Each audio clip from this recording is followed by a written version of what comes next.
2024년 성탄절 우리가 예배 함께 드립니다. 오늘 성탄절 말씀 제목은 이토록 사소로운 우리를 위해 이렇게 제목을 정해봤습니다. 그 이유는 나중에 또 설명을 좀 드릴게요. 오늘 본문에 보면 예수님께서 예루살렘에서 많은 사람들과 함께 계시다가 이제 막 소문이 막 크게 돌았어요. 예수님께서 막 세례를 준다, 뭐 여러 가지 또 기적을 행하신다, 또 아주 특별한 말씀을 전하신다, 막 이런 이제 소문들이 많이 돌고 있었어요. 예수님께서 이제 다시 고향으로 좀 가자, 갈릴리로 좀 돌아가자. 그래서 유대를 떠나서 이제 갈릴리로 가시게 되었습니다. 예수님의 그 고향 갈릴리와 이 예루살렘 사이에는 사마리아라는 또 다른 나라 하나가 위치하고 있습니다. 그래서 사람들이 이 갈릴리로 가려면 그 지역을 지나가야 되는데 아주 사마리아와 관계가 좋지 않았어요. 그래서 예수님이 이렇게 수가성이라는 곳을 가셔야 하는데 일반적으로는 사마리아를 통과하지 않고 보시면 양쪽에 녹색이나 빨간색으로 이렇게 둘러갑니다. 그럼 길도 좀 더 험하고 2, 3일 더 가야 되고 굉장히 수고로워요. 근데 사람들이 저 사마리아 땅을 밟고 싶지 않고 사마리아 사람들을 만나고 싶지 않기 때문에 저렇게 일부러 수고를 해서 다른 길로 가려고 애를 많이 썼습니다.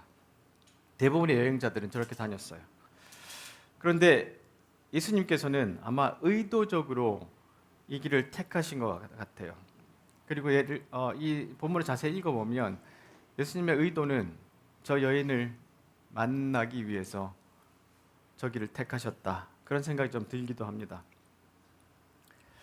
자, 예수님의 일행이 이 수가성에 다다른 것은 정오 때였어요. 아주 뜨거운 정오 때, 해가 가장 높게 올라가는 그 시점에 이들이 수가성에 닿았는데 예루살렘에서 이 수가성까지 한 4-50km 정도 된다 그럽니다.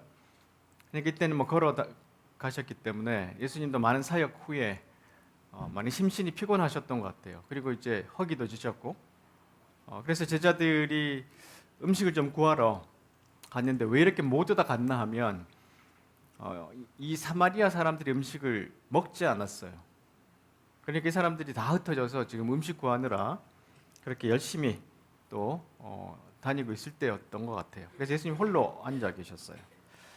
피곤하셔가지고 우물가에 앉으셨는데 그 우물을 야곱의 우물이라고 한다고 합니다. 이게 이제 옛날 야곱의 우물이 처음 이제 있던 모습이 이랬던 것 같아요. 지금은 거기에 교회가 지어져가지고 아주 번듯한 교회가 있다고 합니다.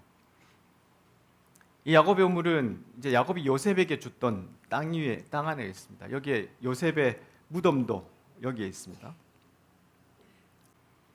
야곱의 우물에 예수님이 이렇게 앉으셨는데 예수님이 마치 누구를 기다리시는 것 같아요. 이 여인을 기다리시는 것 같은데 이 정오가 되었는 그 시간에 한 여인이 물을 들어 찾아옵니다. 예수님께서 이 여인에게 내게 물 좀 주시오 이렇게 말을 하는데 아주 특이한 장면입니다. 유대인 남자가 랍비가 사마리아 여인에게 말을 거는 것도 거의 뭐 이거는 현실적으로 그렇게 해서는 안 되는 일인데 예수님이 이렇게 말씀을 먼저 건네셨어요. 자, 여기서 잠깐 멈춰서 지난주에 저희들이 한밤중에 찾아온 니고데모 이야기를 가지고 말씀을 묵상했잖아요. 오늘은 한낮 정오에 찾아온 사마리아 여인 이야기가 바로 4장에 등장합니다. 그러니까 이 요한 복음의 저자가 의도적으로 3장에 니고데모, 4장에 사마리아 여인을 배치한 것 같아요. 자, 여러분 이렇게 두 그림을 보면서 극명하게 대조되죠.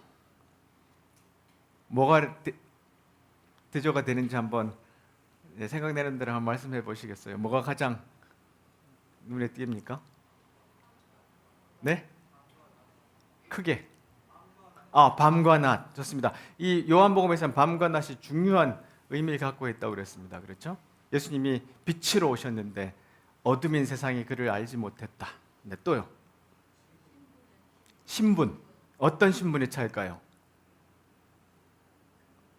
니고데모는 누구라 그랬죠?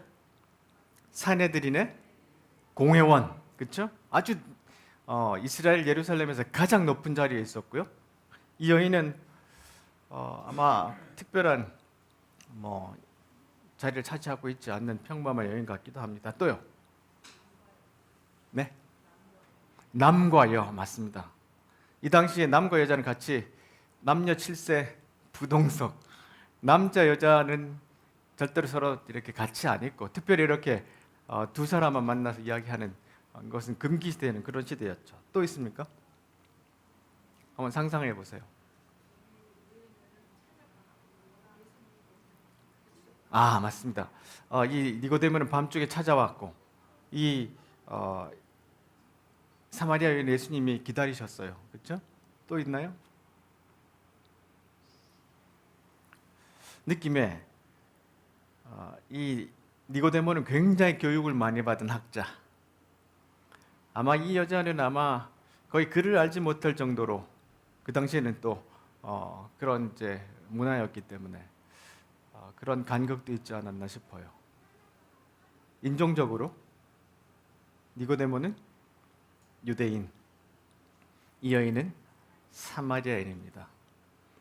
굉장히 큰 차이를 갖고 있는 두 사람이 요한복음 3장과 4장에 이렇게 등장하는데 굉장히 큰 다른 어떤 차이가 있는 이야기들을 이렇게 진짜 사이드 바이 사이드로 붙여놓은 의도가 분명하리라 생각이 들어요. 이걸 모르고 그냥 읽으면 그 요한의 그 의도를 저자의 의도를 간과할 수 있는 그만큼 중요한 배치를 하고 있다는 것을 또 우리가 좀 유념해 둘 필요가 있습니다.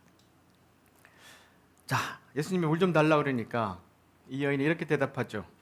당신은 유대 남자고 나는 사마리아 여잔데 어떻게 나에게 물을 달라고 할 수 있습니까?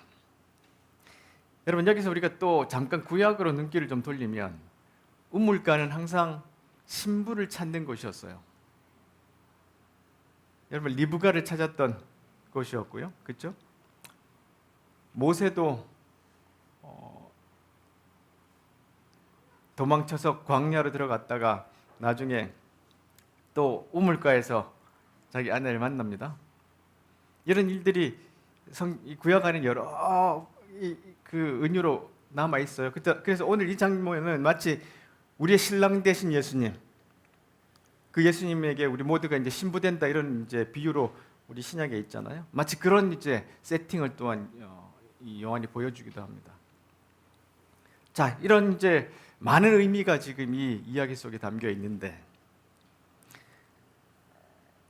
특별히 사마리아 여인을 예수님이 의도적으로 만나서 이야기를 하시려고 하잖아요.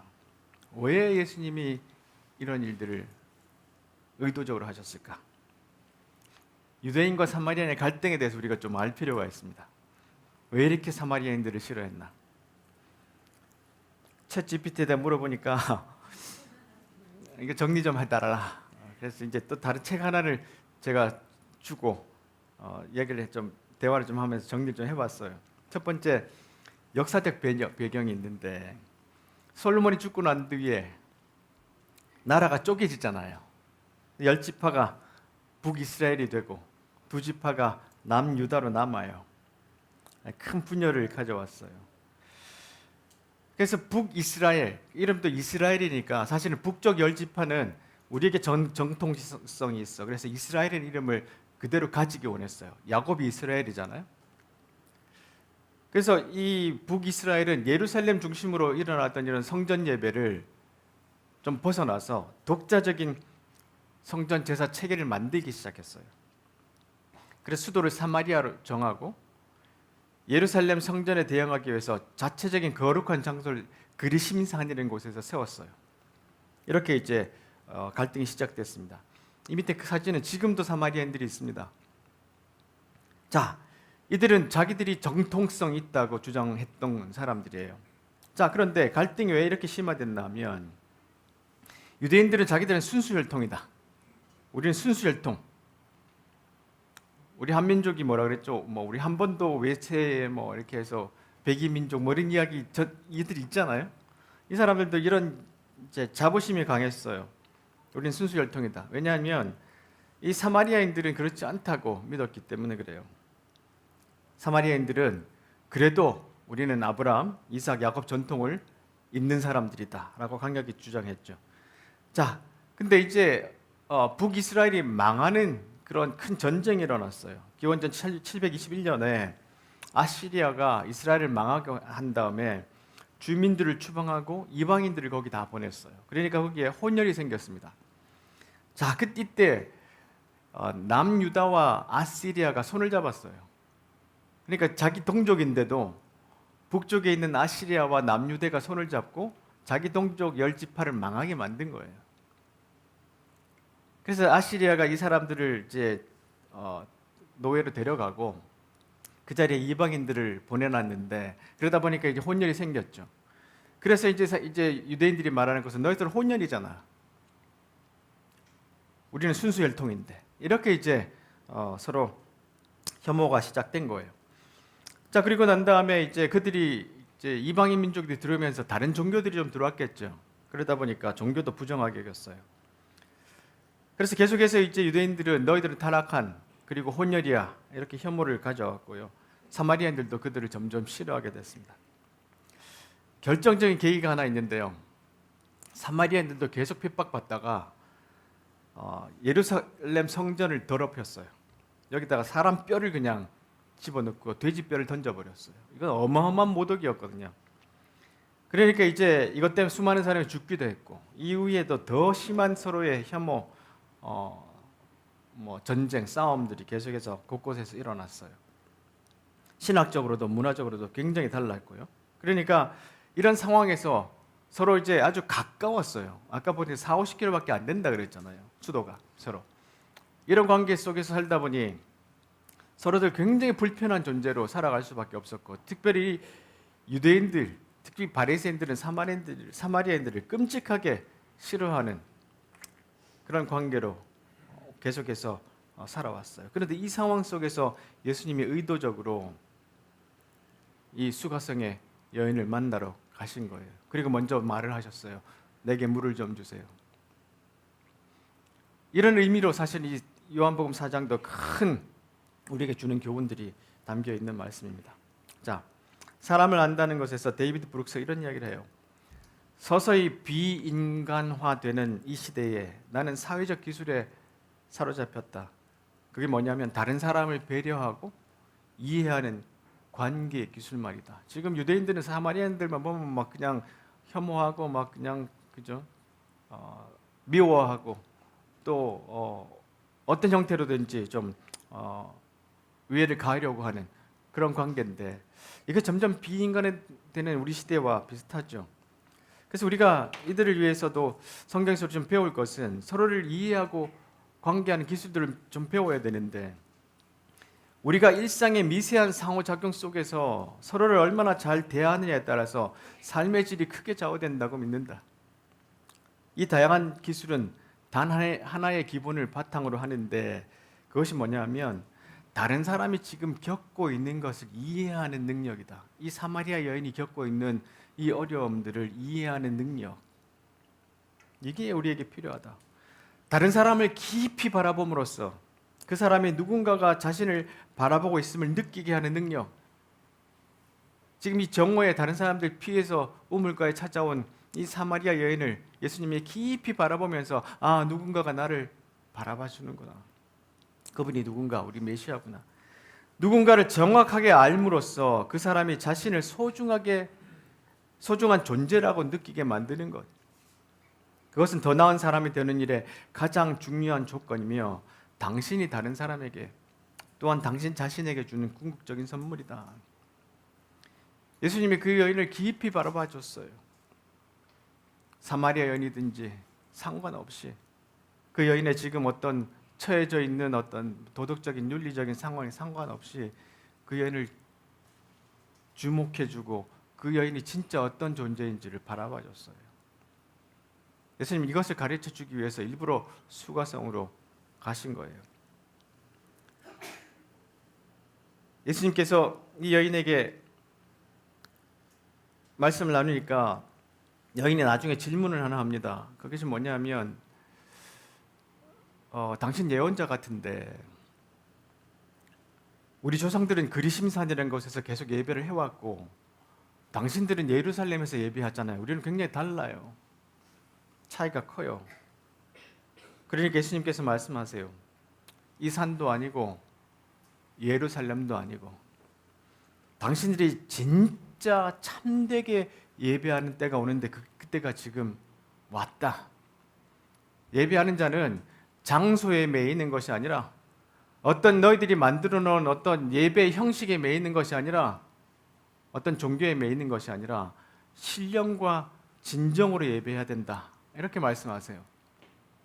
신령과 진정으로 예배한다는 것이 뭔가 아주 다른 방법이 있는 것 같기 이렇게 상상이 되긴 하지만 실제 그렇지 않아요. 신령과 진정은 정말로 상식적으로 행동하라는 뜻이에요.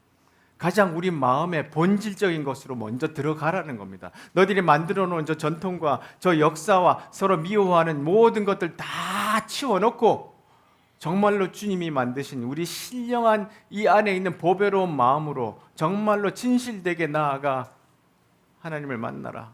이런 말씀으로 가르쳤어요. 이렇게 예수님이 인간이 만들어 놓은 모든 경계, 인간이 만들어 놓은 모든 혐오, 모든 방식에 대해서 아니야. 너희들이 다르다고 주장하지만 그게 중요한 게 아니라 인간의 가장 본질적인 요소로 나와서 하나님을 예배하는 것이 중요해. 이렇게 말씀을 하셨어요. 그리고 그때가 왔는데 바로 지금이야. 그러니까 우리가 장소, 그리심산, 예루살렘 아니면 사마리아인의 종교, 유대인의 종교 이것은 인간이 만들어 놓은 것이야. 그게 아니라 이제는 신령과 진정으로 진정한 예수님을 메시아를 만나는 때가 왔다. 이렇게 선언을 하셨어요. 예언자적 상상력에서 월터 브루그만이 이런 이야기를 합니다. 버림받는 사람들과 함께 식사하는 일도 중요합니다.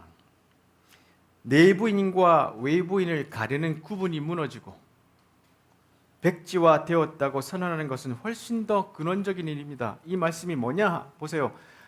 그리심산 예루살렘 이걸 나눠놨잖아요. 이런 구분들 사마리아인들 유대인들 나눠놨잖아요. 남자 여자 나눠놨잖아요. 배운 자 못 배운 자 나눠놨잖아요. 사내들인의 공회인의 큰 직위를 가진 자 그게 아니라 도덕적으로 지금 어렵게 살고 있는 이 변방의 사마리아 여인 인간이 만들어 놓은 이 모든 구분이 백지화 되었다고 선언하는 것은 훨씬 더 근원적인 일이다. 예수님이 하시는 일이 바로 이 일이에요. 너희들이 만들어 놓은 모든 역사들 과거 이렇기 때문에 사마리아인과 유대인들 이렇게 사이가 나빠졌으니까 서로 미워해도 돼. 그렇지 않아.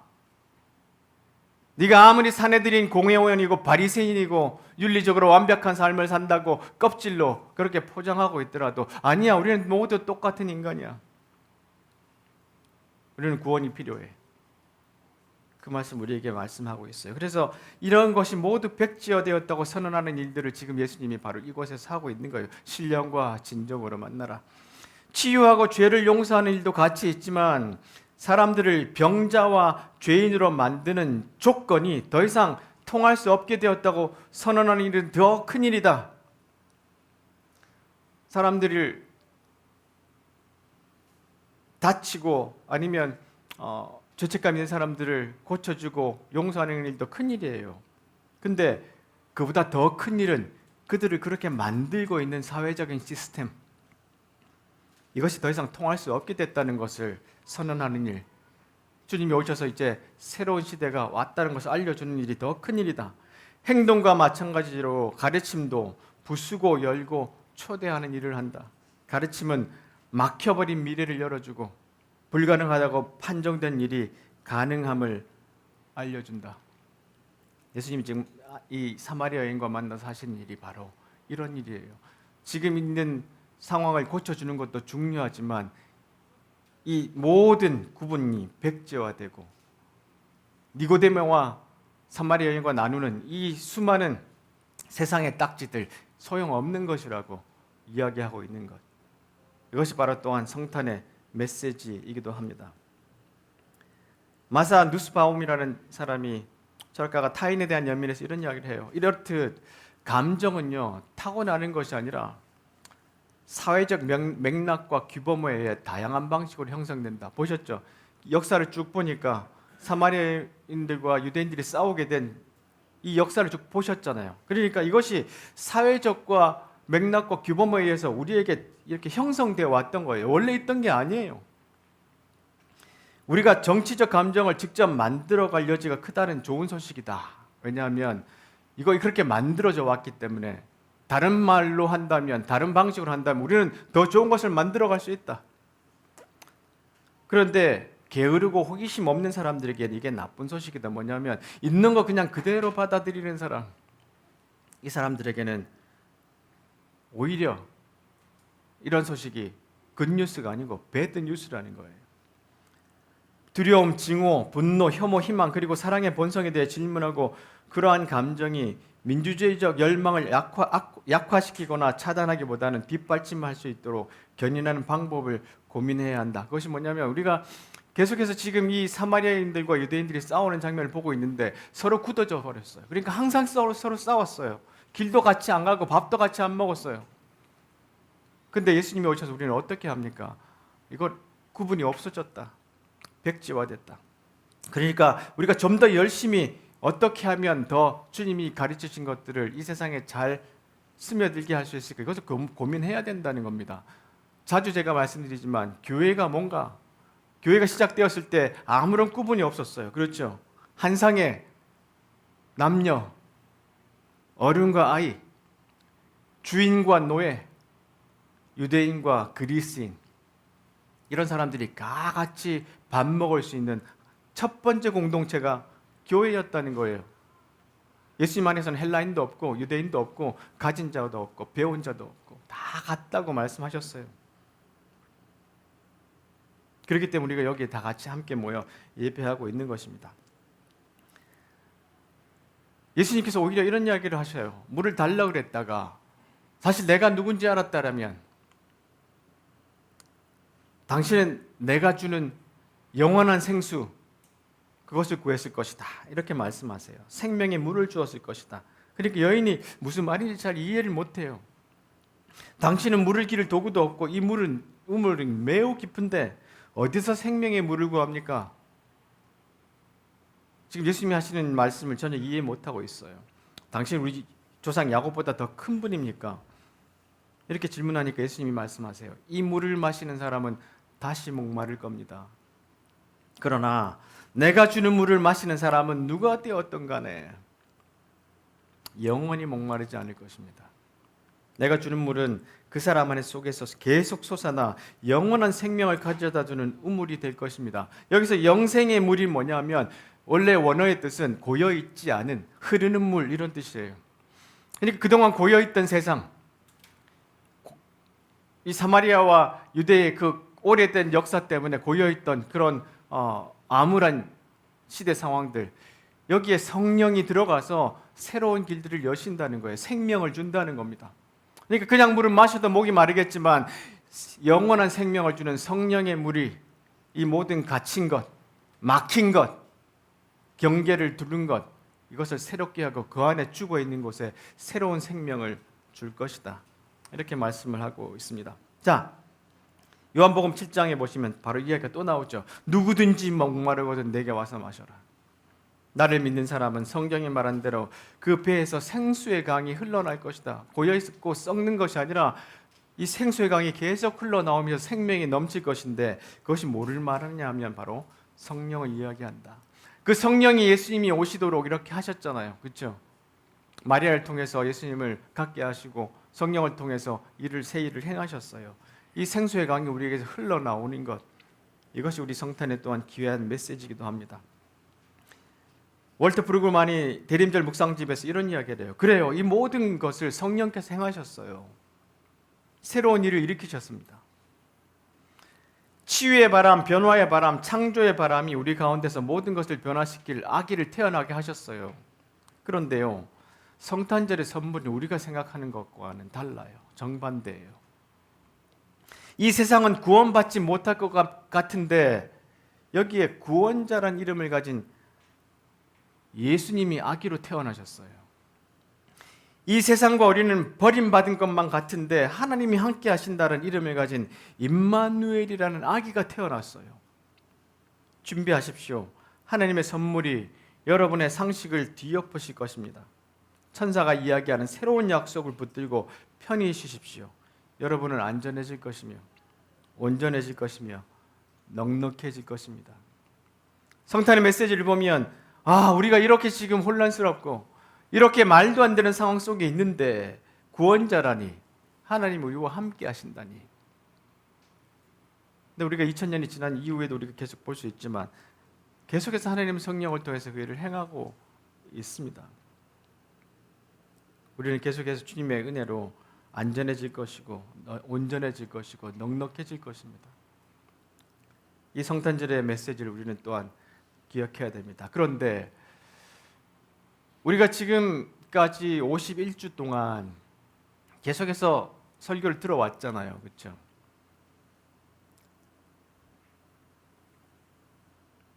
근데 그것을 그냥 우리의 지식으로만 쌓는다면 아무런 변화는 일어나지 않아요. 성령께서 일으키시는 새로운 생수의 강을 우리는 경험할 수 없습니다. 제임스 K. 스미스가 이런 말을 합니다. 기독교적 형성은 성령께서 이루시는 상상력의 회심. 우리가 생각을 바꿔야 돼요. 상상하는 방식을 바꿔야 되는데 세상에 관해 바르게 생각하도록 우리의 지성을 훈련시키는 것만으로는 부족하다. 우리가 설교를 듣고 본문의 뜻이 이렇구나, 예수님이 이런 식으로 말씀하셨구나, 그것만 깨닫는 것으로는 부족하다. 우리의 상상력을 바로 잡는 훈련이 필요하다. 계속해서 생각하는 것, 계속해서 생각만 하는 것이 해결책이 될 수는 없다. 그런 접근 방식은 유지될 수 없고 따라서 궁극적으로는 부적절하다. 사유로 성향을 이겨내는 방식으로는 해결될 수 없다. 여기 보세요. 중요한 것은 새로운 습관을 습득하는 것이다. 예수님이 이렇게 그 사마리아 여인을 만나러 가셨을 때 보세요. 그 여인과 대화하지 말아야 될 수십 가지 이유가 있잖아요. 그렇죠? 앞에서 살펴본 것처럼. 근데 예수님은 그 길을 가셨단 말이죠. 그러니까 우리가 그렇게 사회가 만들어 놓은, 우리가 행동하지 못하게 만들어 놓은 여러 가지 습관들, 관습들을 벗어나서 우리도 새로운 습관을 만들어서 예수님이 하시는 방식으로 살아가야 된다는 거예요. 제가 어젯밤에 저희 목가를 산책시키러 갔다가 이제 보니까 배달 오토바이 아저씨가 눈길에 쓰러졌어요.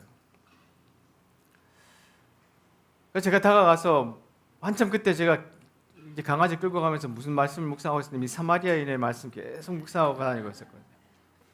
그 사람 딱 보자마자 무슨 생각이 났겠죠? 선한 사마리아의 비유가 딱 떠오르죠.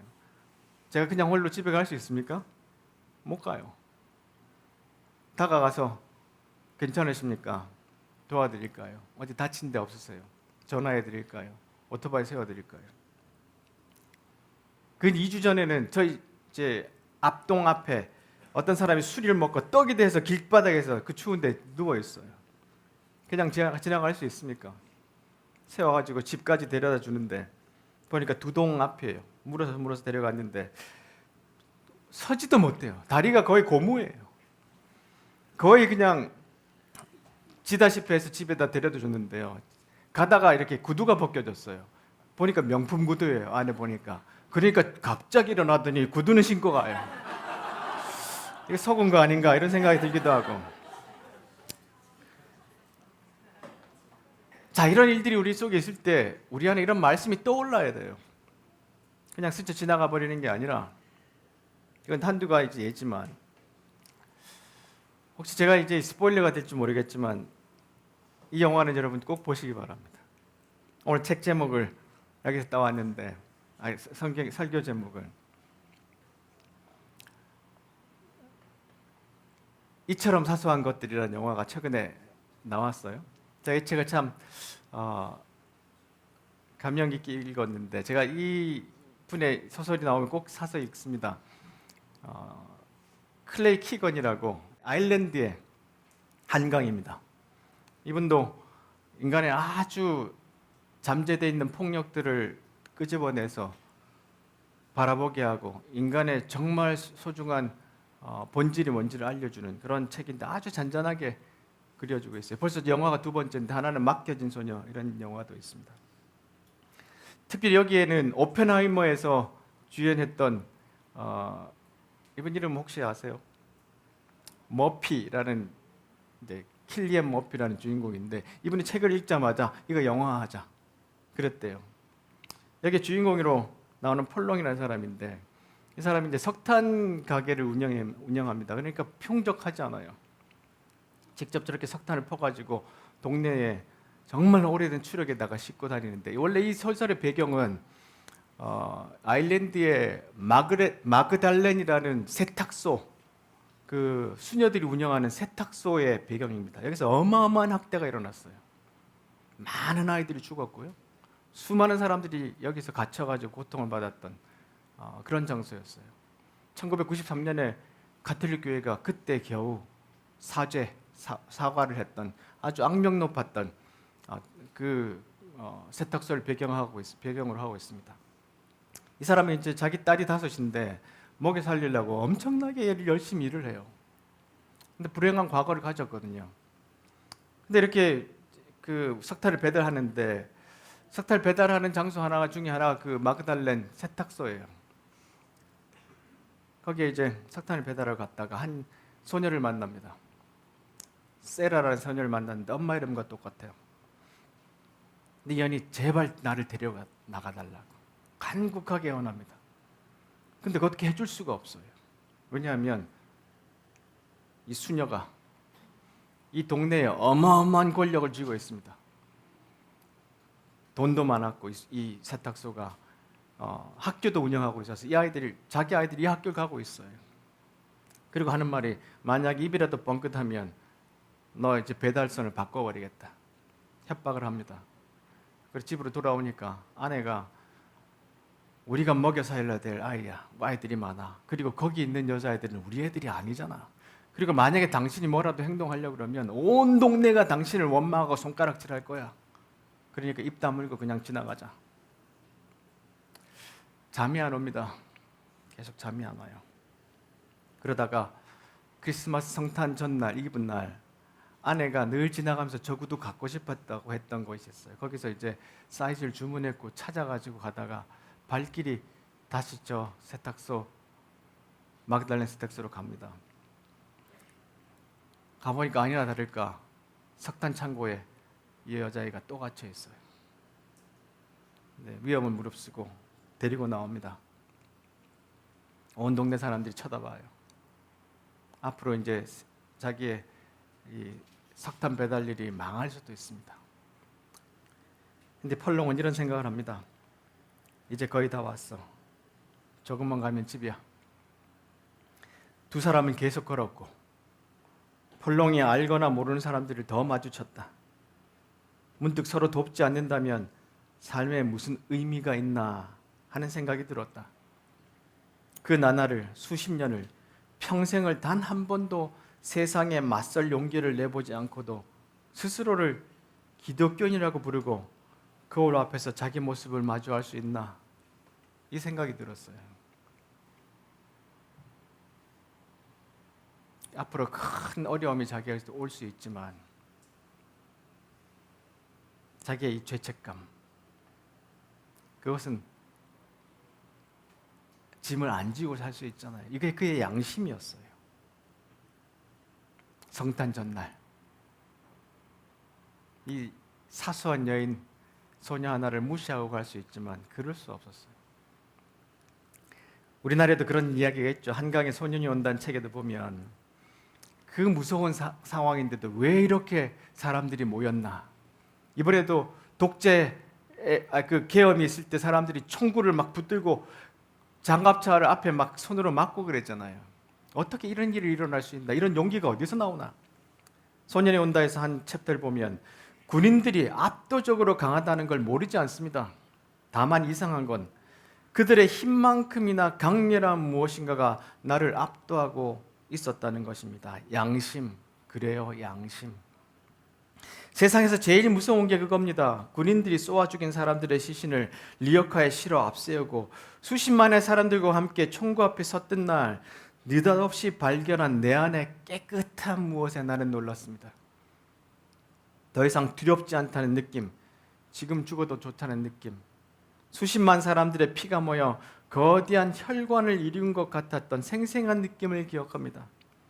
그 혈관에 흐르며 고동치는 세상에서 가장 거대하고 숭고한 심장의 맥박을 나는 느꼈습니다. 감히 내가 그것의 일부가 되었다고 느꼈습니다. 그 두려운 상황에서도 어떻게 이렇게 용감한 행동을 할 수 있나? 양심. 다른 말로 하면 우리가 그리스도인들의 구원을 받은 이 감격, 주님이 그렇게 또 사소한 그냥 지나치셔도 되고 딴 길로 가도 되는데 굳이 사마리아를 지나서 수가성에 가서 교육도 못 받고 도덕적으로 남편이 5이나 있었고 사마리아 여인이고 배고프고 목마르고 이런데도 굳이 그 여인을 만나서 생명수에 대한 이야기, 구원에 대한 이야기, 사랑에 대한 이야기, 그리고 그녀가 가고 있던 모든 억압들을 자유케 준다는 그 이야기를 하려고 했던 것, 그게 예수님이 성탄에 오셨던 이유예요. 그래서 우리가 여기에 있는 겁니다. 하나님 나라를 상상하라 해서 제임스 K. 스미스가 이런 말을 하죠. 기독교 예배의 마지막은 보냅니다. 우리가 말씀만 듣고 좋은 거 먹고 집에 가서 잊어버리는 것이 아니라 이런 파송받는 거예요. 제자라는 게 뭐죠? 보냄받은 자들이잖아요. 말씀과 성례전, 성탄식 같은 것을 통해서 하나님을 만난 후에 우리는 성령으로 변화되고 새로워지고 힘을 얻어 인류의 원래 소명, 즉 하나님의 피조물 안에 잠재된 모든 가능성을 길러냄으로써 하나님의 형상을 지닌 자가 되어 이제는 깨어지고 타락한 세상을 새롭게 하고 회복시키려는 사명을 다시 한번 수행할 수 있게 됩니다. 이게 예배의 목적이라는 거예요. 예배 말씀 듣고 그냥 가고 우리 오늘 그냥 좋았어가 아니라 거기 다음에는 우리가 해야 할 일들이 있다는 거예요. 바로 이 펄롱처럼 그 사소한 것들. 근데 자기는 사소하지 않았어요. 그걸 지나치지 않음으로 인해서 그리스도인들의 삶을 살기 위해서, 양심적으로 살기 위해서 치러야 될 어마어마한 피해가 그 이후에 있을 수 있어요. 그런데도 그 석탄 창고에 갇혀 있는 세라를 구해내는데 집으로 오면서 이런 생각을 합니다. 만약에 이 여인이 내 엄마였을 수도 있지 않나. 이 여인이 지금 책에서는 이미 출산한 것으로 나오는데 제가 영화를 볼 때는 임신한 것으로 이야기 들었어요. 제가 착각할 수도 있지만, 근데 그 장면을 보면서 이렇게 펄롱이 세라를 데리고 가는 이 장면을 보면서 떠올랐던 게 뭐냐면 저분이 마리아 아닌가. 마리아도 그렇게 오셨잖아요. 아무도 받아두지 않는 빈곳 없는 베들레헴에서 누군가가 그를 따뜻하게 자기 안방으로 초대해 줬기 때문에 예수님을 출산할 수 있었잖아요. 누군가의 손이, 누군가의 친절이. 그것이 성탄의 또한 메시지가 아닌가 싶어요. 말씀에 하나님께서는 메시아를 통해 이 세상을 그분과 화해시키셨고 죄를 용서하심으로 이 세상에 새로운 출발을 하게 하셨습니다. 하나님께서는 그분이 지금 하고 계신 일을 모든 사람에게 알리는 임무를 우리에게 맡기셨습니다. 우리는 그리스도의 대사입니다. 하나님께서는 우리를 쓰셔서 다툼을 버리고 서로의 관계를 바로잡으시는 하나님의 일에 참여하라. 유대인과 사마리아인 서로 이런 다툼을 버리고 서로 깨어진 관계를 바로잡으시는 그 하나님의 일에 우리를 초대해 주시는 거예요. 하나님이 이미 여러분과 친구가 되셨으니 여러분도 하나님과 친구가 되십시오. 이 말은 하나님, 예수님처럼 우리도 함께 그렇게 사십시다 하는 초청이기도 합니다. 오늘 월터 브루그만의 기도로 함께 오늘 말씀을 마치겠습니다. 성탄입니다. 이제 예수님께서 사람의 몸을 입고 이 땅에 오셨어요. 성령으로 우리에게 새로운 생명으로 이끄신다고, 모든 것을 또 원래의 모습으로 바꾸신다고 말씀하셨어요. 그 소망을 가지고 또 하루를, 또 새로운 한 해를 살아가는 우리 모두가 되기를 간절히 바랍니다. 다 같이 기도문 함께 읽겠습니다. 시작. 다가오시는 성자 하나님, 불어오시는 성령 하나님, 지금도 우리 곁을 운행하시는 성부 하나님, 다시 한번 새로움으로 우리를 찾아오소서. 우리의 계산과 통제를 넘어 우리가 보는 아름다움과 우리가 살아가는 방식과 우리가 사랑하는 바를 새롭게 하소서. 당신의 넉넉한 풍성함이라는 신비에 감탄하게 하소서. 우리가 약속 안에 편히 거하게 하시고 그 약속을 지친 사람들과 나누게 하소서. 아멘. 기도하겠습니다.